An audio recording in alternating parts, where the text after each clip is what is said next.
Welcome to this very special celebration of Easter as we remember Jesus our Lord risen from the dead. I want to ask you this morning, what does forgiveness feel like? Now, for some of you who have had just a breakfast of chocolate this morning, you might say that forgiveness feels sweet. For those of you still looking for that last elusive egg, you might say that forgiveness can be hard to find. For some, just the word forgiveness can kind of get caught in your throat because you might be more familiar with the absence of forgiveness than its gift. In Psalm 32, David sings a song that describes what it's like to have something in need of forgiveness still bottled up inside. The words go something like this: "When I kept silent, my bones wasted away in my groaning all day long. For night and day your hand was heavy upon me." You know, the burden of unforgiveness is not one that God ever intended for us to have to carry. That's what Jesus' death was all about, giving sin a solution and giving peace a chance. Sin is what eats away at us, eroding our joy. It's what steals from us, robbing us of satisfaction and peace. What destroys our relationships and the true experience of love. It's sin that leaves us broken, lost, and alone. Sin drives us to the grave, like entering a dark cave without vent or escape. It's what the women were expecting that morning on the third day when they came to the grave. They expected to find a place that spoke of violence, of tragedy, of loss, silent as death, but still heavy with its smell. Mark writes to us in chapter 16, "When the Sabbath was past, Mary Magdalene and Mary the mother of James and Salome brought spices so that they might go and anoint him. And very early on the first day of the week, when the sun had risen, they went to the tomb, and they were saying to one another, 'Who will roll away the stone for us from the entrance of the tomb?' And looking up, they saw that the stone had been rolled away, and it was very large.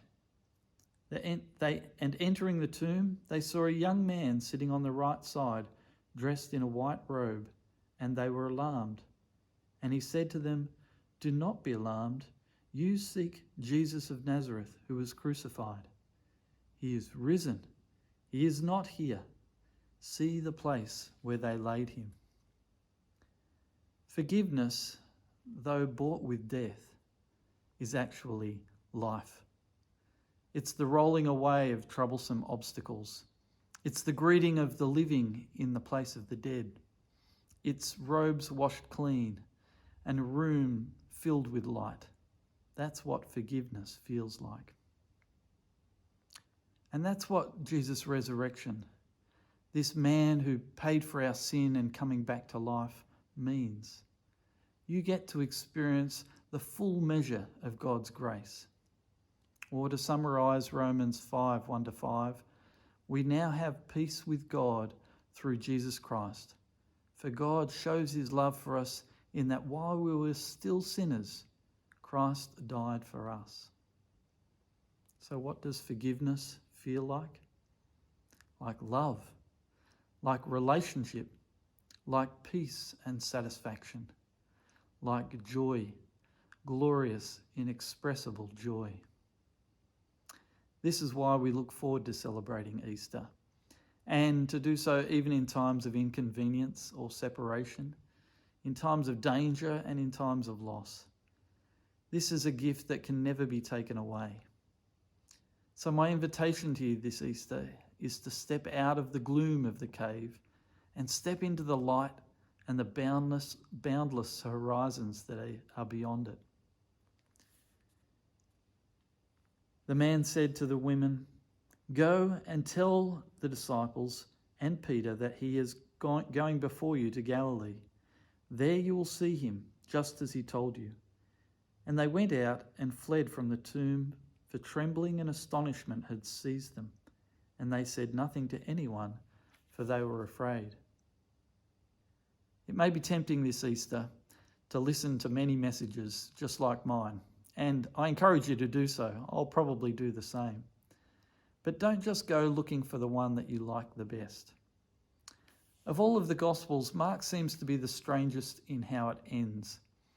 For in the earliest manuscripts, we're left simply outside the tomb with the women who are astonished and afraid to say anything to anyone. Why does Mark leave his Gospel unfinished in this way, when clearly they've gone on to recount this story and even their feelings at that moment at a later stage? I think Mark is leaving the decision in our hands. The whole book hangs on the question, who do you say that I am? So I think the significance of this story lies not on this book or on my testimony of it, but upon you. Is this forgiveness and peace with God the thing that you experience and delight in? If it is, then let me ask you, who is it that you're going to share it with? For whoever believes and is baptized will be saved, but whoever does not believe will be condemned. I pray that you experience God's richest blessings this Easter, and that he blesses you more abundantly even than the eggs that you will find, but that you will know his forgiveness, the joy that lasts, and the life that is ours now and forever. To God be the glory.